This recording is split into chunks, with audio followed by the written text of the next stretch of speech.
Welcome to HIV Hope and Charity, a podcast series brought to you by TVPS, a charity that's been supporting people affected by HIV since 1985.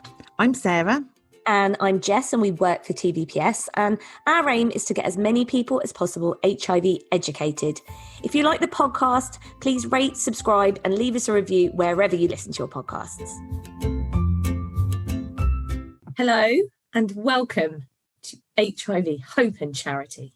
Wow. I know, I went straight in there. I was straight in this week. Didn't even give you a chance. Come on, tell me what's been happening. Well, here's the update that everyone's been waiting for, because I've been banging on about it for so long. So obviously the podcast awards happened. Well, not the podcast awards. The awards haven't happened. The shortlists were announced on Monday. Obviously, people that listen know we've talked about it. We were nominated. We were super, super proud. Sadly, we didn't get shortlisted, but my goodness, we were up against in our category some absolute juggernauts in entertainment. Stephen Fry, Tan France, Greg James. I mean, I know, Sarah, we discussed this and you were sort of trying to really manage my expectations because I was sort of getting quite carried away and deciding we'd definitely be shortlisted and maybe we might even win it. But that is how much I believe in this podcast. That's very commendable. I know. So next time I will promise to listen to you more and slightly be more realistic. But I think it's good to be ambitious, definitely. And we know now, don't we? So we will hopefully be nominated next year. You know, they're national awards. So I don't think it's a surprise that huge, big stars were shortlisted. I think it would be nice if they had a charity category, because very few, if any, charities seem to have been shortlisted, and that's a real shame. Yeah, I really didn't see many. To be fair, there were 30 categories. That is a lot of categories. So I can't say that I've been through all of them to know for sure. But yeah, I didn't see many charities down there. I was thinking I might just drop them a little email, maybe suggest a non-profit category, because we're never going to have, let's face it, the money and the backing to be as big as like BBC Sounds podcasts. Yeah. Well, why not? See what they say. I like it. I wonder how you become a BBC Sounds podcast. Here's my next unrealistic mission where I get us to be on BBC Sounds. Do it. Go on. There you go. It's your objective for the next few months. You know, we weren't shortlisted. Well, we haven't really, in the grand scheme of things, been doing this podcast for that long. And we've only sort of taken it to being weekly as well, haven't we, in the last 4 or 5 months? And that was basically due to popular demand. You know, people did want that. Rather than having them sort of so ad hoc once a month and things like that, we found that it just works better. And we can really push more HIV education on everyone. Exactly. We can be bigger. We can be better. Let's go for it. Yeah. So please keep sharing it. Please keep telling people about it, because we really, really do. We always say it, to get as many people HIV educated. That's what we'd really like to do. Oh, and on that note, do you remember the film Kids that we did? Obviously you do, because it scarred you forever. I don't know why. Yes. On my dog walk this morning, I suddenly had this flash of another film that I really think we should cover. And I figured if I mentioned it on the podcast, then maybe you couldn't get away from it and we'd have to look at it at some point. Do you like my sneakiness? So I think perhaps we should look at Precious. Oh, okay. Oh, that's not, I thought you were going to say another one. Well, which one did you think I was going to say? I thought you were going to say Pride. Oh, I haven't seen that. No, nor have I. Well, there's no surprise there. We should both watch it and then do a podcast on it, the Pride one, because neither of us have seen it. Yeah. Precious. It is, again, it's along the kids line where it's a lot to take, but it's a really powerful and important film. Oh, okay. I'll add it to the list. Your face is just like, I hate you. Well, oh, look, you've got purple. What colour I've gone. Look at that purple. That's amazing. Sarah's screen has suddenly, for no reason whatsoever, just gone purple and her face is pixelated. Oh, is it pixelated? Yeah, it's kind of gone all squarey. Oh, how bizarre! Quite like that colour though. It's nice, isn't it? Maybe paint your walls that. Well, it's very similar to the TVPS colour. Look how corporate I am. I'm fully purple. I'm embracing our colour. Maybe we're getting hacked. Oh, no. Someone wants a sneak peek of the podcast early. Maybe it's one of the shortlisted podcasters. Greg James, if this is you, hi. So who and what are we doing this week? Because I actually don't know. Oh, wait, no, I do. I do. I remember from last night. Okay, I mean, you spoke so quickly and your voice was so high there, nobody heard you, but I'm going to interpret.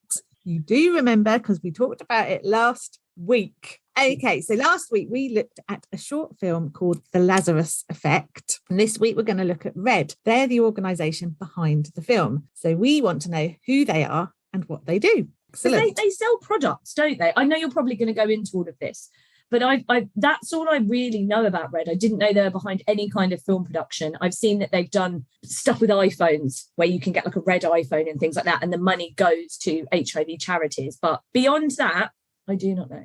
Well, Red, set up by Bono, lead singer from U2, and someone called Bobby Shriver, who's an attorney and film producer, which is that's a weird combination, isn't it? That is quite a weird combination. But then I guess if you're going to get sued for like making a film, then you're the perfect person to make the film and rebuff the suing.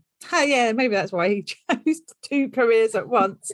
So they set up Red in 2006, but that wasn't their first venture. So their first venture, they co-founded Debit AIDS Trade in Africa in 2002, and their purpose was to obtain social justice and equality for Africa through debt relief. That later became the One campaign, which aimed to increase US government funding for an international aid program, and that led to them setting up Red. Okay, so it's been lots of confused face so far, like what? It's just that first acronym was quite a lot. What was that? Data? Yes, Debit AIDS Trade in Africa. Yeah, I was a bit like, sorry, what? So they've always been about equality for Africa, which I think the film that they did, The Lazarus Effect, was kind of highlighting, really, wasn't it? They've always maintained that, you know, Africa should be equal to anywhere else in the world, which is absolutely the right sentiment. Very much agree with that. They went through these 2 different ones first, and it was both of them together doing the other 2 as well. Yes. Okay. Yes. So their brand or their idea, it's just kind of evolved over the years. This purple colour's not going away. I mean, just embracing it. I know.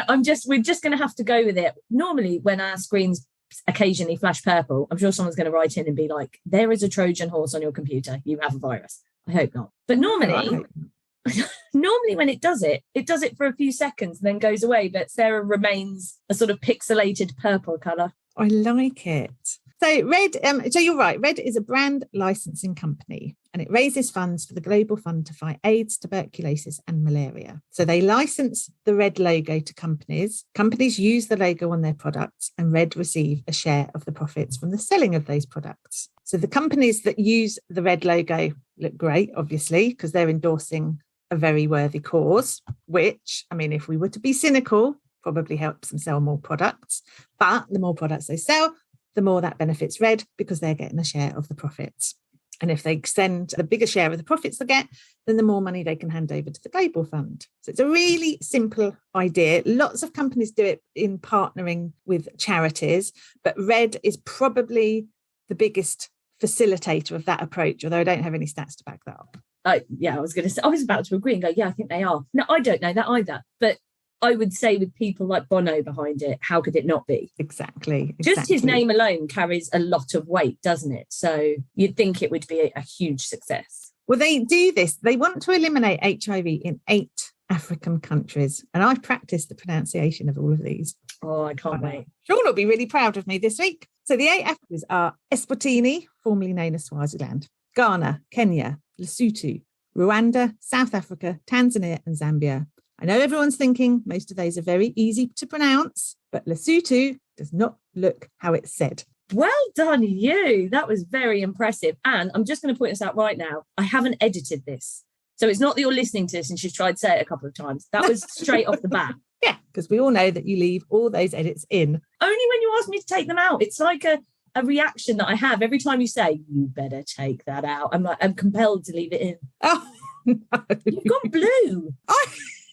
Willy Wonka and program, you know, the one that eats all the blueberries. Violet, what's her name? Violet Beauregard. You do look yes, I do look blue. This is so bizarre. To put a picture of this up on our social media. Maybe it'll be with the little clip that I take from this. I'm trying to share some of the, as you know, some of the clips of our recordings together, because our facial expressions are sometimes so brilliant that I need to share them. So perhaps this will be what I share. Okay, so those are the countries they support. I don't know why they've chosen those countries. They all have a high prevalence of HIV, but so do lots of other African countries, but those are the countries that they support. And they've worked with companies like Apple, like I mentioned, Nike, American Express, Coca-Cola, Starbucks, Converse, Primark, Gap, Armani, and Fiat. Fiat's a bit weird, isn't it? I don't know why I included that one. Fiat is an odd one. So actual cars, did they license? Yeah, red cars. What? That is, imagine the money they'd bring in from that. I know. So some examples of where Red have benefited in the past. So Bugaboo, you know, the pushchair company? Yes. They, in the past, have contributed 1% of their total revenue to the Global Fund. That's quite a lot. As we all know, I am a childless woman. Oh. Starting this up again. I wasn't going to mention that, but go on. And a friend of mine's just had a baby and they went to buy a pram and it was so insanely expensive. I just couldn't get over it. So yeah, you're right. That would have been a ton of money. Yeah, they are really expensive. Shocking. Absolutely shocked. I'd just get a trolley, a shopping trolley, put a duvet in it maybe and put your baby in it. Right. Okay. Let's move on. American Express had a red card launched in 2006. 1% of spending is donated to the Global Fund. Converse, selling shoes made from African mudcloth. Oh, I know. Who knew? Canon, the camera people, so they're quite broad in who they work with, released a version of camera, a special edition version of a camera. 500 were produced. Apple iPod Touch 5th generation with a product red theme. They also created in 2013 a one-of-a-kind Red Mac Pro computer. They auctioned that at Sotheby's and it raised $977,000. I know. And a one-of-a-kind pair of solid gold Apple EarPods. They were auctioned for $461,000. Imagine having gold EarPods. How scared would you be of losing them? I mean, how would they feel in your ear? Would you use them? Were they functional? They must have been, right? Yeah. I wonder who bought them. I don't know. And if they ever used them. You wouldn't, would you? I wouldn't. Not for that sort of money. I think they're just for kind of display purposes, aren't they? That's what I'm thinking. A nice little display case in the lounge, maybe. In the lounge. Yeah. A fireplace. Yeah, perfect. That's where you'd have them. And I think we've talked about the iPhones, that they produced the red iPhones. Sue had one. Sue, one of our support workers, a couple of years ago, she needed a new iPhone, and that's the one she got. Because of that, that's how I know that Red did iPhones, because our support worker had one. Nike, they released a special line of red shoelaces. Their motto was lace up, save lives. Couldn't they just have released the entire shoe as well? I don't know why it was just the laces. Why just the shoelace? I feel like Nike could have done more, you know? Yeah. Come on, guys. Feet are giving cars. Better. We've got gold earpods happening. Like, come on. Shoelaces. No, don't get me wrong. It's amazing. Well done. It's really good that they're involved. But when you do look at the, gold earpods versus some shoelaces. That's very true, actually. So, yeah, come on, Nike. Get it together. The Killers write a Christmas song every year, and they've also done a compilation album of all their Christmas singles. 100% of profits are given to Red. I have never heard a Killers Christmas song. Didn't say it was released over here. Oh, okay, fair enough. Amazon in 2017 created a red limited edition of the Echo speaker. In November 2020, they released a new version of that. So ongoing support from Amazon. That's nice, isn't it? Oh, I mean, if you want to look at current Red products, go on their website. It's a very eclectic range. So sunglasses, sanitary products, Jeeps, clothing, false nails, yoga mats, and scooters are all featured. Current partners include Amazon, Jeep, Bank of America, and Primark. Jeep, like the cars again. Yeah. I mean, Red is smashing it, aren't they? Absolutely smashing it out the park. They really are. And they do, they have a huge array of kind of partners and products. And like you're saying, a popular way to work. Yes. And a really wide range. Like you're saying, from sanitary towels to scooters. It's very clever because it's like, what would somebody possibly need? False nails. Women definitely need sanitary products. Brilliant. Cars, phones, they're covering everything. I mean, Amazon, genius idea. I know. Now, there is a name for this type of venture, and it's called ethical consumerism, but not everyone is on board with it. Is it okay? I'm going to let you finish before I butt in. I want to find out what it is, because I know Bono is quite a controversial figure for some people. So I'm wondering if it's to do with him or just the way of trading. Okay, so Product Red have been criticised for not having an effect proportional to the advertising investment, for being much less efficient than direct charitable contribution, and for having a lack of transparency with regards to the amount of money going to charity as a percentage of every purchase. Right. So if I were to buy a Jeep, I wouldn't necessarily, that's just as an example. I'm not saying this is the case for the Jeeps that they're selling, but in theory, maybe I wouldn't know one of the products I'm buying, what's actually going to go directly to these charities and these causes. Is that what they're saying? Yes. I mean, we can go into all of these and kind of break it down again, but some critics argue that a retail middleman between a donor and a charity is unnecessary. One of the examples that's talked about is Gap. So Gap work with Red, and their website obviously promotes this. And some people believe that encourages consumerism of the products, thus encouraging companies to use the products for publicity rather than social responsibility, which right. I get. I understand that exactly,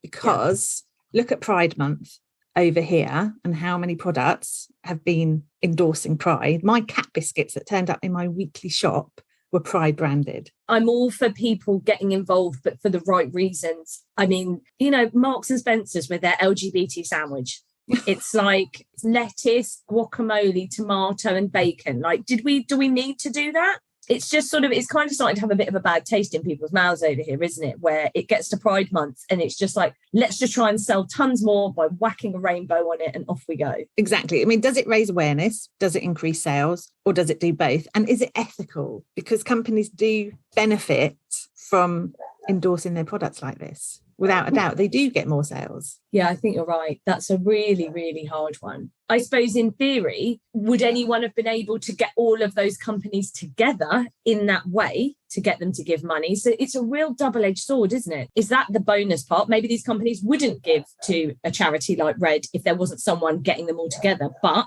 I can totally see what you're saying. Yeah, exactly. And, you know, there are other criticisms. Someone called Professor Jessica Wergow from the Virginia Polytechnic Institute. She argues that Red gives corporations the power to decide which causes should be supported and to what degree. Others have pointed out that Red's emphasis on funding treatment means that effectively they're handing the money directly over to pharmaceutical companies who are unwilling to distribute ARVs for free. That's an interesting point. It'd be better to campaign the pharmaceutical companies to just make the meds free. So take the money that they're getting to put that into campaigning, to forcing, well, not forcing their hand, but campaigning to, I mean, that would cut out that middle bit, because what if, you know, Red can't give any more? What happens then? What happens to all the people that need their meds? Absolutely. Yeah, absolutely. It's a really interesting argument, isn't it? I mean, Red have been accused of helping companies profit from using diseases as a marketing tool rather than encouraging a more ethical method of corporate social responsibility. So essentially, companies using Red as a convenient means of making themselves look great whilst increasing shareholder profit. Bit kind of smoke and mirrors. And that's what won't sit well with a lot of people, I think. I think you're right. I can understand that. It's a really difficult one to unpick, isn't it? And the world's changed a lot. When corporate social responsibility came in, there were lots of companies willing to give money and genuinely looking to help out. The tone of it sort of changed, I feel. And like these critics are saying, are you using this, well, for your own gains, which essentially you are. And it's like now, if we go to businesses as us as TVPS charity, there'll never be monetary support, or very rarely. We can give you some volunteers, but only for these specific tasks. And it's just things that we don't need. It's very odd, but then they're still using that to say, we work with this charity and that, you know, and that doesn't feel great when you're like, well, if you actually want to help us out, ask us what we need. Bless you. Bless me. That was the cutest sneeze. You sounded like a kitten. Oh, like oh dear. All right, let's move on. It's hay fever. That's what it is. It's the hay fever season. Oh, I don't know what it is. No, I thought there was another one coming. Okay, but there's not. We can move on. No, I mean, I totally agree with what you're saying. And it also, you can't overlook that some of the companies they partner with have had questionable ethics of their own in the past. If you look at Gap, for example, they've been accused of using sweatshops, right? A good few years ago, but that did happen. They say that the red products aren't made in China, where they said the sweatshops were. They're made in Lesotho, and they're not sweatshops. So that's kind of how they got around it. But it doesn't kind of negate the fact that they do use sweatshops, or they have used sweatshops in the past for some of their other products. So I think there's questions around, who you partner with and how kind of socially responsible they are. Again, it raises lots of questions. Yes, it's not just about saying, look at us, aren't we doing a good thing and bringing all these people together? You're right. It's a massive can of worms, actually, isn't it? It is. And it's been going on for a long time. So way back in 2007,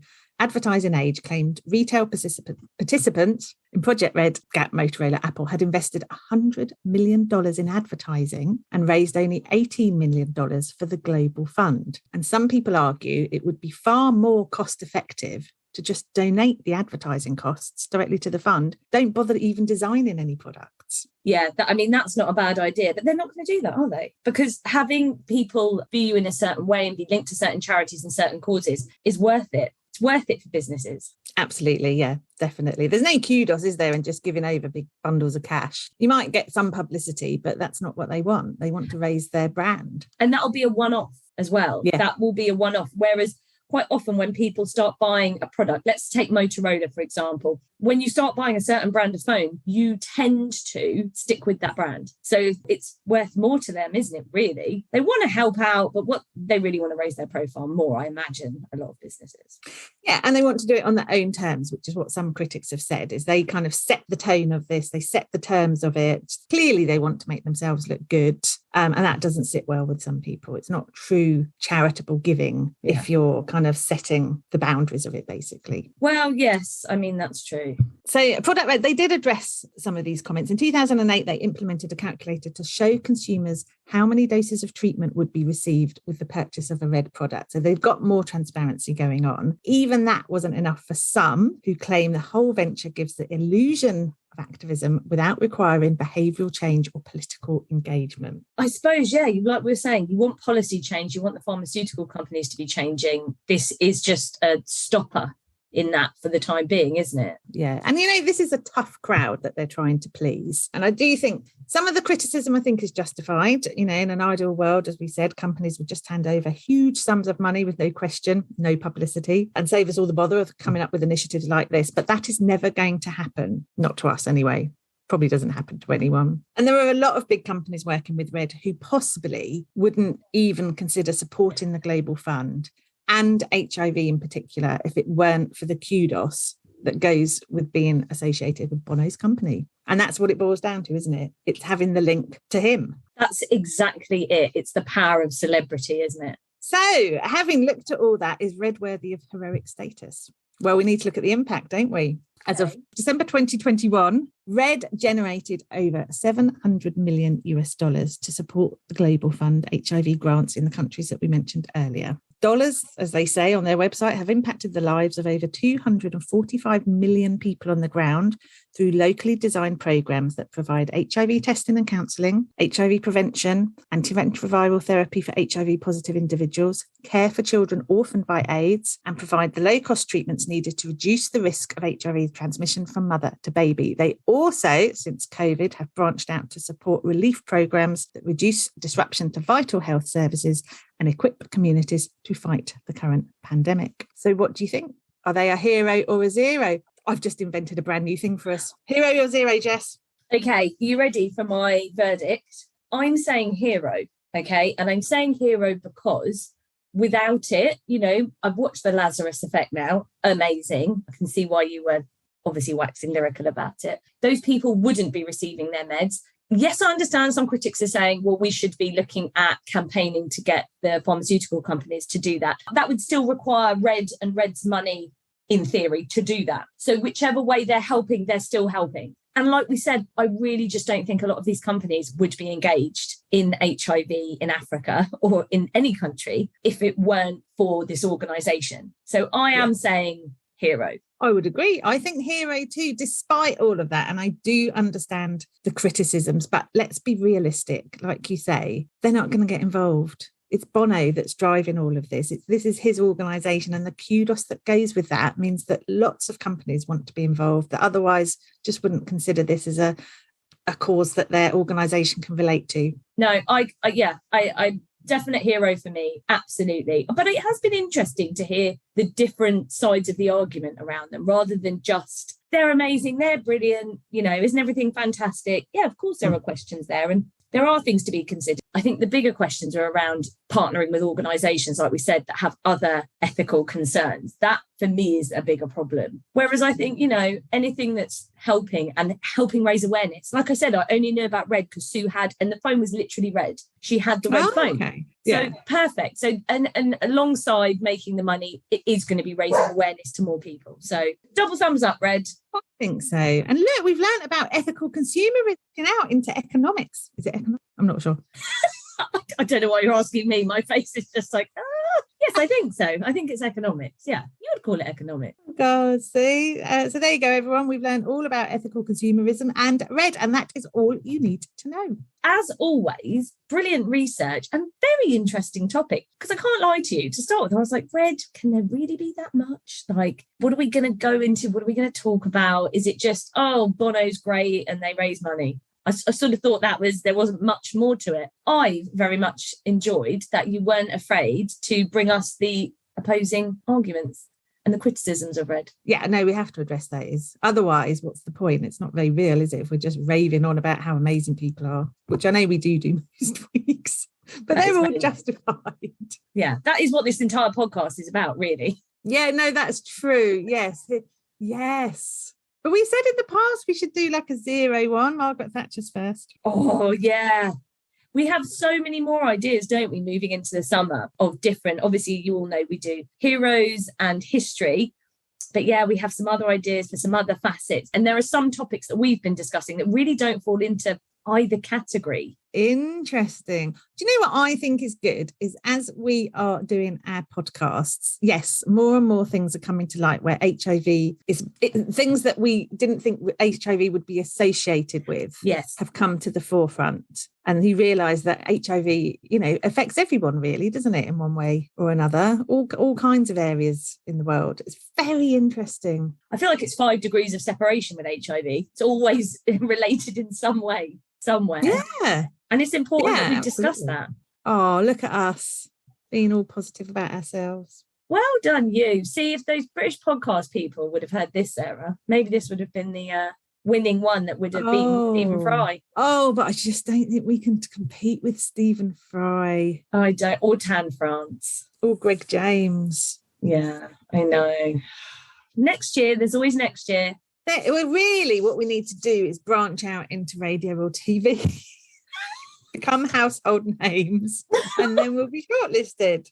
You need to do something shocking, and then maybe we could become like a household name. Shocking. Is my face not purple? Is that not shocking enough? Why are you still purple? This is the weirdest podcast recording we've done. I like it. I like it a lot. Right, so we need to do something shocking that grabs everybody's attention. Yeah. Okay. I don't know what that would be, but we can think about that for our next episode. But in the meantime, thank you to everyone. I know I put it up on our social media, but a massive thank you to everyone that supported us and listens and even made it possible that we would be nominated for a national podcast award. It really is awesome. So thank you, everyone. I know that was quite a professional ending, wasn't it? Yeah, it's not a normal ending at all. I don't know where to go with this now. Look at us, we're learning. We're getting better all the time. Thank you for listening to HIV Hope and Charity. If you'd like to know more about the work that we do, visit tvps.org.uk. And please like, subscribe and rate the podcast if you enjoyed it.